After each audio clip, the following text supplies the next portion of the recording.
어떻게 특권을 사용할 것인가 라는 점을 가지고 함께 말씀 나누겠습니다. 오늘 본문의 말씀에는 사도 바울이 오해, 모함을 당해서 어려움을 겪게 되었습니다. 많은 사람들이 모여가지고 하니까 천부장이 소요가 될 걸 두려워해가지고 이 바울을 때리고 신문해가지고 문제를 해결하려고 하고 있었습니다. 그래서 어떤 죄가 있는지 물어보기 전에 때리고 채찍질을 신문하라고 명령합니다. 그러니까 죄를 있다고 전제조건 하에 때리고 신문해가지고 이를 해결하려고 하는 모습을 가졌습니다. 그때 바울이 로마 시민인 나를 죄도 정하지 않고 때릴 수 없다라고 말을 하고, 그래서 천부장이 놀래가지고 너가 로마 시민권을 가지고 있느냐? 나는 돈을 많이 들여가지고 로마 시민권을 얻었는데 너는 어떻게 된 거냐? 그랬더니 이가 나면서부터 로마 시민권을 가지고 있다고 이야기합니다. 그래서 결박한 것을 두려워했던 모습이 나와 있고, 이 모습 때문에 이제 가이사에게 호소해가지고 로마로 가서 신문을 받게 되고 이렇게 표현되어져 있습니다. 바울은 자기 로마 시민권을 활용했던 적이 있는데, 로마 시민권을 가지고 있으면 굉장히 많은 혜택들이 있었거든요. 로마 시민권을 가지고 있으면 지나가다가도 아무한테나 자기 짐을 들어달라고 이야기할 수 있었고, 여러 가지 혜택을 가지고 있었는데, 사도 바울이 자기가 로마 시민이다라는 것을 알려줬을 때는 자기의 기득권을 유지하려고 했던 것이 아니고 복음을 증거하는 것에 로마 시민권을 활용했던 것을 우리에게 보여주고 있습니다. 예수님 믿고 구원받은 우리는 하나님의 자녀가 되는 권세를 누렸다라고 말을 하죠. 기도의 특권도 있고 예배에서 특권을 가지고 있습니다. 근데 이 특권을 어떻게 활용할 것인가 굉장히 중요합니다. 만약 사도 바울이 로마 시민권의 그 특권을 자기의 안위, 자기의 유익, 이것만 위해 활용했다면 우리가 알고 있는 로마 시민권을 가진 사도 바울을 기억하지 못했을 것입니다. 근데 사도 바울 로마 시민권의 특권을 활용했던 때는 자기 유익이 아니었고 하나님의 영광을 위해서, 복음을 증거하기 위해서 사용했던 것을 우리에게 보여주고 있습니다. 저에게도 여러분에게도 주어진 특권을 잘 활용함으로 하나님의 영광이 되어질 수 있기를 예수님의 이름으로 축복합니다. 사람들에게는 어려운 시기가 오면 부자들은 더 살기가 좋고 어려운 사람은 더 어려워집니다. 어려운 일이 있을 때 부자들이 자기의 돈을 풀어서 어려운 사람을 도우면 정말 특권을 가지고 있는 사람다운 것인데, 보통의 경우 특권을 가지고 있는 사람들이 어려움을 겪을 때 그 특권을 활용해서 돈을 더 많이 벌고 자기 주의를 더 견고하게 하는 것을 우리가 볼 수 있습니다. 성경에 이렇게 표현되어 있습니다. 어느 부자가 있었다고 말합니다. 이 부자가 얼마나 부자인지 자색 옷을 입고 날마다 잔치를 베풀 수 있었다고 말합니다. 지금은 보라색, 자색 옷을 아무나 입을 수 있지만 예전에는 자색 옷을 아무나 입을 수가 없었습니다. 천연으로 보라색을, 염색을 가지고 물들이려면 많은 돈이 들었기 때문에 아무나 입을 수가 없었습니다. 근데 자색 옷을 입고 있었다는 것은 굉장히 부유한 특권층을 이야기하고 있습니다. 특권을 가지고 있고 부자여가지고 날마다 연애를 베풀 수 있는 힘을 가지고 있었는데, 이 힘을 자기 유익을 위해서는 활용했지만 자기 집 앞에서 굶어 죽고 있는 나사로에게는 활용하지 않았습니다. 다른 사람이 죽거나 말거나 어렵거나 말거나 상관없이 나만 배부르고 등 따시면 좋겠다라고 생각했던 사람이 이 부자였습니다. 이 부자가 자기의 특권을 자기에게만 활용했을 때 그걸로 끝나는 것 같았지만 죽음 후에 천국과 지옥이 나눠졌을 때 이 부자는 지옥불에 떨어져 고통을 당했다는 사실을 우리에게 보여주고 있습니다. 우리가 믿음으로 산다는 사실은, 예수님을 믿고 산다는 사실은 많은 특권이 있다는 사실을 볼 수 있습니다. 이 특권을 가진 우리가 우리끼리 즐겁고 우리끼리 감사하고 우리끼리 연애를 베풀고 우리끼리 먹고 살만하고 우리만 구원받았다고 이야기하는 특권을 나에게만, 우리 교회에 한정해서 활용한다면 그 특권을 잘못 활용하는 사람입니다.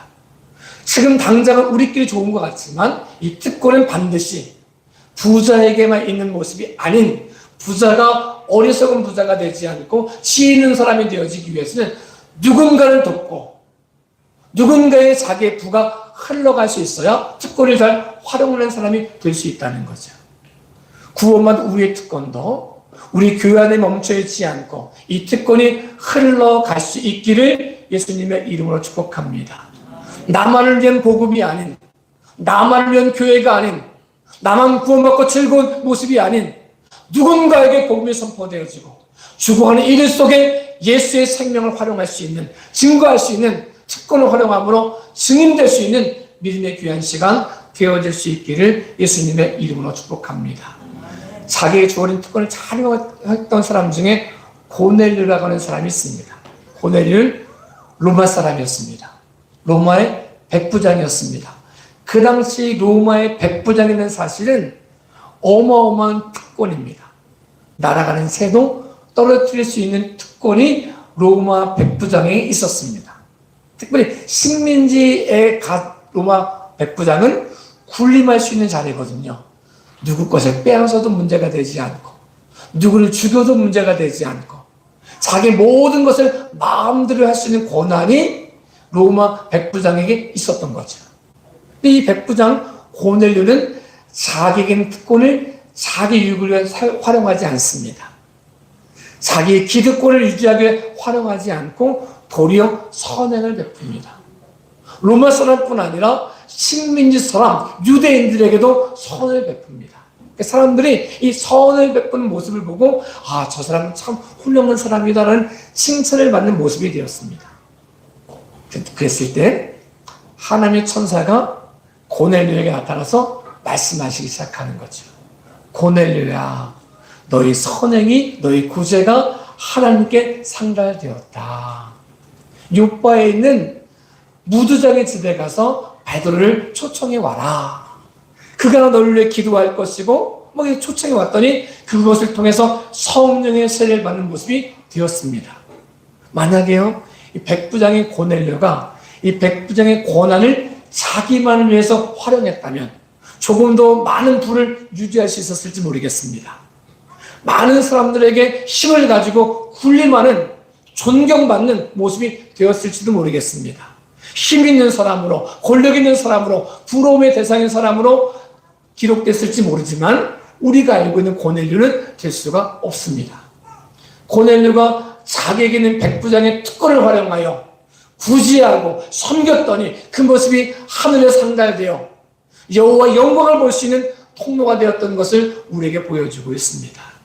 저에게, 여러분에게 있는 특권이 누군가를 구제하고 누군가를 위해 기도하고 복음이 없는 그들 속에 복음을 증거하고 생명이 없는 그들 속에 생명을 증거함을 통하여 이 일이, 이 증인된 모습이 하나님께 상달되어짐으로 응답을 경험하는 믿음의 귀한 시간 되어질 수 있기를 예수님의 이름으로 축복합니다.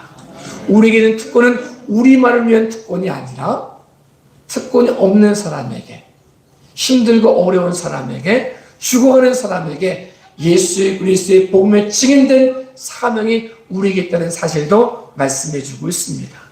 우리 사명을 잘 감당함을 통해서 하나님이 내가 너의 기도를 들었다. 내가 너의 구제를 보았다. 내가 너가 증인된 삶을 살아가는 걸 내가 보았다. 이 음성을 들을 수 있는 믿음의 귀한 시간 되어질 수 있기를 예수님의 이름으로 축복합니다. 우리가 보통 자기의 주어진 권한을 활용해서 자기의 유익을 취하려고 하는 사람들은 많이 볼 수 있습니다. 특별히 우리나라는 나이가 굉장히 중요합니다. 어른을 공경하는 건 굉장히 중요한 일인데 나이가 많다는 이유만으로 누군가에게 군림하려고 하면 문제가 생깁니다. 보통 남자들은 주민등록을 이렇게 열어본다고 하잖아요. 제시해가지고 서로 서열 정리를 합니다. 누가 1등, 누가 2등, 3등. 나쁜 건 아닙니다. 잘 섬겨주는 거 너무 귀한 건데 이 섬김의 모습이 섬김을 받음으로만 끝나지 않고 누군가를 섬길 수 있는 모습이 되어질 수 있을 때 그 나이가 많은 것은, 지식이 많은 것은, 권세가 높은 것은 하나님의 영광이 될 수 있다는 사실을 말씀해 주고 있습니다. 예수님은 가만히 계셔도 존경받을 수 있는 분이고 경배의 대상이었습니다. 그냥 잘못한 사람 벌 내리고 잘한 사람 칭찬하면서 그냥 하늘 보좌에 앉아 계시면 아무런 문제가 없는 분이었습니다. 근데 이분이 하늘 보좌를 버리시고 낮고 천한 인간의 모습으로 오셨습니다. 섬김을 받으려고 오신 것이 아니었습니다. 섬기려고 오셨습니다. 대성물로 오셔서 목숨을 바치셔서 우리를 구원하기 위해서 오셨다는 사실을 말씀해 주고 있습니다. 모든 특권을 버리셨다는 거죠. 이 모든 특권을 버리시고 이 우리를 위해서 우리의 섬기는 모습이 되었다는 사실을 우리에게 보여주고 있습니다. 이 은혜를 받은 우리가 누가 어떤 말을 한다고 상처받을 이유는 아무것도 없습니다. 하나님도 섬기기 위해서 다 버리셨는데, 날로 죽으셨는데 그 은혜 받은 우리가 무엇이 아깝고 무엇이 억울하고 무엇이 온통하겠습니까? 예수님이 이 땅에 오셔서 이제 얼마 남지 않으면 십자가에 달려 돌아가실 때, 시간을 앞두고 있으면 얼마나 시간이 황금 같은 시간이겠습니까? 만약에 저에게 목사님 한 달밖에 못 살아요 라고 말하면 이 한 달이 얼마나 소중하겠습니까? 이 한 달을 분 단위로 시 단위, 초 단위 나눠가지고 활용하고 싶을 거 아니겠습니까? 예수님이 이제 이 땅에 오셔서 공생애를 시작하는 순간 3년 후에 돌아가신다는 사실도 아셨습니다. 이제 시간이 지나서 얼마 안 했으면 십자가를 짊어진다는 사실을 아시고 굉장히 힘들고 어려운 모습 속에 겟세마네 동산을 기도하기도 하셨습니다. 이 남아있는 이 짧은 시간은 예수님에게서 황금 같은 시간인데 이 황금 같은 시간을 쪼개서 뭐 하셨냐? 선생된 그분이 제자들의 발을 씻어주셨습니다. 지금은 그래도 발 씻어주는 게 그렇게 어렵진 않습니다. 다 신발도 좋고 양말도 좋아가지고 별로 냄새도 잘 안 납니다. 목욕도 자주 하니까 그렇게 발이 더럽진 않습니다. 근데 그 당시는 신발도 먼지가 계속 묻어야 되고 냄새 나고 금방 씻고 나갔다면 더러워질 수밖에 없는 그 상황인데 예수님이 선생 되신 예수님이 예복을 다 갖춰 입으시고 허리에 띠를 두르시고 제자들의 발을 씻어줬다는 사실을 말씀해 주고 있습니다. 이렇게 하실 수 있었거든요. 예수님이 내가 이제 얼마 안 있으면 내가 죽는다. 내가 하늘 보자 버리고 와가지고 너를 섬겼으니 선생된 나를 마지막에 너희가 좀 나를 좀 섬겨봐라. 발을 딱 내미시면서 너희가 나를 베드로부터 시작해가지고 발 좀 씻겨봐. 이래도 아무런 문제가 생기지 않습니다. 너희가 좀 나를 섬겨봐. 내가 3년 동안 너희 섬겼고 보여줬으니까 이제 얼마 있으면 죽는데 너희가 나를 섬겨봐. 이래도 아무 문제가 없는데 그래서 굉장한 건데 마지막까지도 섬김의 본을 보여주셨습니다. 얼마 남지 않는 황금 같은 시간을 섬기는데 활용했다는 사실을 우리에게 보여주고 있습니다. 저에게도 여러분에게도 하나님의 은혜 안에 거하는 우리가 받고 가지고 있는 특권을 활용하여 누군가의 섬김을 받고 군림하는 모습이 아니라 이것을 내려놓고 하나님을 섬기셨듯이 우리도 이웃을 섬기고 상대방을 섬김을 통하여 하나님의 영광의 통로, 복음의 통로 되어질 수 있기를 예수님의 이름으로 축복합니다. 섬김을 갖지 못하면 문제가 이렇게 생길 수 있습니다. 사울은 초대 우리로 말하는 왕, 대통령이었습니다. 처음 왕이 된다는 건 굉장히 큰 영예거든요. 큰 영예를 누릴 수 있었던 사람이 사울이었습니다. 사울이 어느 지파 사람이냐면 베냐민 지파입니다. 베냐민은 우리가 알고 있듯이 야곱의 막내 아들이잖아요. 힘이 없는 거예요. 만약에 첫째 아들 루벤 지파에서 왔다면 좀 인정받을 수 있잖아요. 아니면 강력한 유다 지파에서 왔다면 인정받을 수 있는데 베냐민 지파니까 아무도 인정 안 해요. 본인도 인정 안 하는 거예요. 저는 지극히 작은 베냐민 지파입니다. 제가 왕 된다는 걸 이해할 수 없습니다. 이렇게 말할 만큼 굉장히 약한 모습이었거든요. 근데 그런 약한 사람이 왕이 됐어요. 특권을 가지고 있는 거잖아요. 이 특권 가지고 뭐 해야 되느냐? 왕으로 군림하는 게 아니라 내가 왕인데 이렇게 말하는 게 아니라 왕의 특권을 활용해서 백성을 섬겨야 맞습니다. 사울이 처음에 아무도 믿어주지 않고 힘도 없을 때 막 숨어 있으니까 저런 사람이 무슨 왕이야 이렇게 막 그런 말 듣다가 전쟁에 승리함으로 힘을 얻기 시작했거든요. 왕으로서 고난을 가지고 잘 싸운 사람이 있으면 다 가져다가 자기 부하 만들어서 점점점 견고해졌어요. 그러니까 교만해지니까 하나님의 영이 떠나기 시작했죠. 하나님의 영이 떠나니까 악령의 길을 괴롭히는 거예요. 악령의 길을 괴롭히니까 너무 머리가 아픈 거예요. 지금 같으면 뭐 우리가 이렇게 진통제 사다가 뭐 타이레놀을 먹고 이럴 수 있지만 그 당시에 그게 없으니까 너무 고통스러워하니까 신하들이 말을 하는 거죠. 누군가 수금 잘 타는 사람이 있으면 데려다가 수금을 타면 머리가 좀 시원해질 겁니다. 저 변방에 있었던 베들레헴에 있는 다윗을 불러올려요. 그가 숨을 타니까 악령이 떠나니까 머리가 상쾌해지는 거죠. 이런 일을 경험하는 거예요. 또 블레셋과의 싸움에서 우리가 알고 있듯이 골리앗이 나와서 40일 밤낮서 소리 지르니까 아무도 안 나가려고 했을 때 소년 다윗이 나가서 하나님의 영광을 통해 승리하고 돌아와요. 사람들이 다윗이 죽인 자는 만만이고 사울이 죽인 자는 천천히다라고 말하니까 왕이 심기가 뒤틀리는 거죠. 왜 심기가 뒤틀리느냐? 내가 섬김 받아야 되는데, 내가 높임 받아야 되는데, 내가 인정받아야 되는데, 내가 1등이어야 되는데 저놈의 1등으로 올라가는 거 못 견디겠다는 거죠. 그러니까 자기 모든 권한을 가지고 섬기려고 했으면 아무 문제가 생기지 않아요. 섬기려고 하지 않고 군림하려고 하니까 다윗이 경쟁자가 되는 거죠.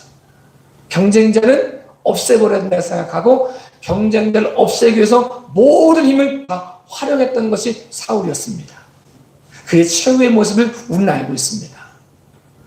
우리 교회 공동체 내에도 누가 1등이냐 여기에 관심을 가지면 경쟁이 되어지면 싸우는 일이 생겨집니다. 문제가 생기는 거야. 내가 목사인데 제가 안 섬기네 이렇게 되는 거예요. 그럼 문제가 생기는 거죠. 내가 먼저 왔는데 나중 온 사람이 뭐 저래 이렇게 얘기하면 문제가 생기는 거죠. 먼저 온 사람이 나중 온 사람을 섬기고 직분 있는 사람이 직분 없는 사람을 섬기고 이 모습을 통해 예수 그리스도의 은혜가 선포되어질 때 경쟁 관계가 아닌 협력 관계가 되어 하나님의 영광에 선포된다는 사실을 우리에게 말씀해주고 있습니다. 우리 속에 하나님이 허락하신 특권이 있다면 그것이 나이가 됐든 직분이 됐든 지위가 됐든 돈이 됐든 재물이 됐든 지식이 됐든 상관없이 그 특권이 있다면 이 특권을 활용하여 다른 사람의 섬김으로 여호와 영광의 통로 되어질 수 있기를 예수님의 이름으로 축복합니다. 말씀의 권능이 우리를 통해 나타나고 하나님의 영광이 선포되어짐을 통하여 그 안에 하나님이 역사하시는 공동체, 경쟁의 공동체가 아닌 협력의 공동체, 동역자의 공동체를 통해서 서로가 서로를 인정해 줄 수 있는 믿음의 귀한 시간 되어질 수 있기를 예수님의 이름으로 축복합니다. 우리 교회 공동체 내에는 굉장히 뛰어난 분들이 많더라고요. 성탄절에 보니까 가슴이 막 따뜻한 거예요. 나는 노래도 못하는 노래를 잘해서 너무 많고 요즘에 깜빡깜빡해서 막 안 외워지는데 말씀을 외우기도 하고 제가 몸치인데 율동을 하기도 하고 악기를 다루기도 하고 이러니까 너무 좋은 거죠. 그래서 제가요 그러니까 경쟁으로 나보다 악기 달다는 사람 없어야 돼. 그러니까 아무도 없습니다. 제가 악기 못 다루니까 나보다 몸치나 잘하면 안 돼.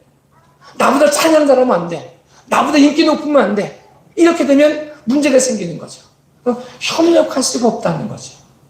하나님의 은혜 안에서 누군가의 장점을 인정해주고 그를 격려해주고 그를 세워줌을 통하여 하나님의 영광의 통로 되어질 수 있기를 예수님의 이름으로 축복합니다. 서로가 서로를 존중해 줄 수 있기를 다 잘했을 때 박수도 쳐주고 인정도 해주고 문자도 보내주고 너무 은혜가 됐어요. 혹시 그런 문자 받아보셨나요? 그러면 좋겠어요. 이렇게 하는 거 보니까 너무 좋았어요. 그런 이야기들이 서로가 서로에게 주어질 수 있으면 너무 감사한 공동체가 될 수 있을 거라 그렇게 믿고 있습니다. 우리가 이 지위를 잘못 활용한 사람 중에 잘 활용한 사람이 있고 잘못 활용한 사람이 있는데 잘못 활용한 사람 중에 아합이라고 하는 사람과 이세벨이라는 여자가 있습니다. 아합과 이세벨은 북방 이스라엘의 왕이었고 여왕이었거든요. 이세벨 출신은 두루와 시돈의 공주였거든요. 근데 그러고 있는 왕의 권한을 갖고 있을 때 아합이 자기 궁전 앞에 있는 나봇의 포도원이 마음에 드는 거예요. 야, 저거 가까우니까 이거 포도밭을 바꿔서 채소밭 만들면 너무 좋겠다. 양심이 있어가지고 나봇에게 묻는 거예요. 나봇아, 내가 왕궁 앞에 이 밭이 좋은 밭이 있으니 네가 팔겠으면 내가 시세 2배 줄게. 만약에 네가 다른 땅 갖고 싶으면 바꿔줄게. 나봇이 안 된다는 거예요. 이거 하나님의 기업인 땅인데 내가 마음대로 사고 팔 수가 없습니다. 라고 말을 해요. 그랬더니 아합이 삐져가지고 밥도 안 먹는 거예요. 이세벨이 묻는 거죠. 왕이요, 왜 그러냐? 안색을 보니까 밥도 안 삐졌는데 나 때문에 그런 거냐? 아, 너 때문에 그런 건 아니고 사실 이만 여차여차 해가지고 이렇게 얘기하니까 이세벨이 비웃는 거예요. 아, 당신이 왕입니까? 잠깐만 있어봐요. 그래가지고 자기의 권한을 이용해가지고 특권을 이용해가지고 편지를 써요. 장로들에게 편지 써가지고 나봇을 모함해가지고 돌로 쳐 죽여라 라고 말을 하죠. 돌로 쳐 죽였어요. 자기 모든 권한을 가지고 빼앗았어요. 힘 있는 권한을 가지고 되는 것 같았어요. 이것 가지고 기뻐가지고 아합이 룰루랄라거리면서 그 땅을 찾으러 갈 때 하나님의 사자가 이야기하는 거죠. 네가 빼앗고 죽였느냐? 내가 동일하게 빼앗기고 죽게 될 것이다 라는 말씀을 들었다는 거죠. 오늘 삶 우리에게 있는 권한은 나를 위해 사용하는 것이 아닙니다. 다른 사람을 억울하게 하면서까지 빼앗는 것이 아닙니다. 이 권한을 활용해서 억울한 사람의 억울함을 풀어주는 것이 특권을 잘 활용하는 것이지, 이것을 활용해서 내 이익을 취하고 내 힘을 유지하고 내가 뭔가 됐다고 생각하는 것, 그것은 하나님이 보고 계시기 때문에 안 됩니다. 빼앗길 날이 옵니다. 눈물을 흘릴 날이 옵니다. 눈에서 피를 흘리는 날이 옵니다. 오늘 우리에게 주어진 이 특권을 활용하여 누군가의 아픔을 씻어주고 위로해주고 누군가의 억울함을 풀어줌을 통하여 하나님의 영광의 통로 되어질 수 있기를 예수님의 이름으로 축복합니다. 이렇게 억울함을 풀어주는 사람은 우리 알고 있는 사람이 누구냐면 솔로몬입니다. 솔로몬은 아버지가 왕이어서 자연스럽게 왕된 거예요. 물론 형들이 있어가지고 어려움을 있었지만 자기 힘으로 왕 될 수 있는 게 아니었거든요. 은혜로 왕이 됐죠. 특권이었죠. 그리고 그가 기도함을 통해서 응답을 받고 지혜로운 왕이 되었어요. 자기 힘으로 지혜로운 왕이 된 게 아니었어요. 이 특권을 어떻게 활용했느냐. 솔로몬이 솔로몬 될 수 있는 힘을 이야기할 때 시작점을 억울한 사람의 억울함을 풀어주는 재판을 통하여 하나님의 영광이 선포됐다는 사실을 우리에게 알려주고 있습니다. 그냥 가만히 있어도 괜찮거든요. 저기 힘도 없는 사람들이 싸워가지고 올라오는 거 난 관심 없다 이래도 아무 문제가 안 생겨요. 대신들의 문제가 생겼을 때 안 풀어주면 이게 반역이 될 수 있지만 아무런 힘도 없는 사람, 권세도 없고 힘도 없고 돈도 없고 백도 없어가지고 아무도 신경 쓰지 않는 그 사람들이 누가 내냐? 아무 관심 없어도 괜찮거든요. 이 관심 없어도 그다음에 그 문제 속에 자기가 가진 특권을 활용하기 시작합니다. 아무도 들어주지 않는 모습에 왕이기 때문에 들어주고 있거든요. 지혜롭기 때문에 들어줄 수 있거든요. 이 힘과 능력과 지혜와 왕권을 가지고 한 일이 뭐였냐? 힘없는 여인의 억울함을 풀어주는 일이었습니다. 우리 속에, 우리 안에 그리스도 예수 안에서 힘이 있고 특권이 있다면 이 힘과 특권을 활용하여 누군가의 억울함을 풀어주는 믿음의 귀한 시간 되어질 수 있기를 예수님의 이름으로 축복합니다. 그를 위로하고 그 안에 역사된 하나님의 영광을 바라보고 억울하게 하는 모습이 아니라, 원한을 갖게 하는 모습이 아니라, 모함하는 모습이 아니라 힘과 능력과 특권을 가지고 사람들을 설득하고 회개하게 하고 원한을 풀어주고 오해를 풀어줄 수 있는, 문제를 만드는 사람이 아니라 문제를 해결해 줄 수 있는 모습으로 그 특권을 저도 여러분도 활용할 수 있기를 예수님의 이름으로 축복합니다. 특별히 기독교인 우리에게는 기도의 특권이 있습니다. 기도의 특권을 가지고 기도 응답을 받는다는 사실은 너무 감사한 일이죠. 이걸 잘못 활용하면 문제가 생깁니다. 히스기야는 기도함을 통해서 18만 5천 명의 아수르 군대를 하루아침에 이길 수 있는 특권을 가졌습니다. 죽을 수밖에 없는 모습 속에서 기도해가지고 15년의 삶을 연장하는 특권을 받았습니다. 이것을 보고 저기 멀리 있는 바벨론에서 사진을 보내서 막 조공을 바치기도 하고 사진 보내서 막 위로하기도 하니까 이 특권을 잘못 활용하기 시작했습니다. 기도 응답의 특권을 하나님의 영광을 위해 썼어야 되는데 자기의 자랑하는데 사용하기 시작합니다.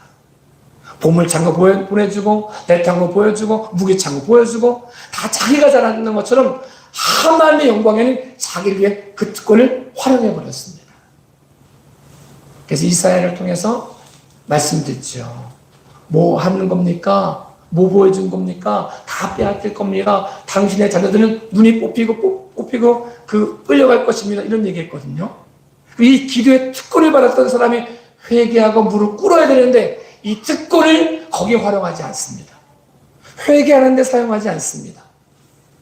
도리어 내 대해 그런 일이 아니라니 다행이다. 이렇게 했던 모습이 히스기야의 모습이었습니다. 근데 기도의 특권을 잘 활용했던 사람 중에 한 사람이 느헤미야입니다. 느헤미야는 가만히 있으면 직장이 보장되어지고 가만히 있으면 진급이 보장되어지고 가만히 있으면 평안에 살 수 있는 모습이 느헤미야였습니다. 페르시아의 아닥사스 동의 술 맡은 관원이라는 사실은 측근 중에 측근이었거든요. 가만히 있어도 응답받는 모습이 그의 모습이었습니다. 그런데요, 느헤미야가 이 특권을 자기를 위해 사용하지 않습니다. 기도 응답의 특권을 자기 유익을 위해 사용하지 않습니다. 왕의 마음을 얻은 특권을 자기 유익을 위해 쓰지 않고 도리어 성주박을 건축하는 일에 활용했던 것을 우리에게 보여주고 있습니다. 무너진 예루살렘, 헐파된 예루살렘 성을 향해서 가는 분명히 보이기를 고생길이 눈에 훤한데 편안한 길 다 내려놓고 고생길을 선택했던 모습이 느헤미야의 모습이었습니다. 특권을 가진 사람의 모습이었습니다. 여러분과 저에게 그리스도 예수는 특권이 있다면 이 특권을 가지고 군림하는 모습이 아니라 편안한 모습으로 살려가는 모습이 아니라 도리어 희생하고 도리어 십자가 짊어지고 도리어 여호와 영광을 위하여 이 특권을 활용함으로 하나님이 내가 너의 모습을 보았다.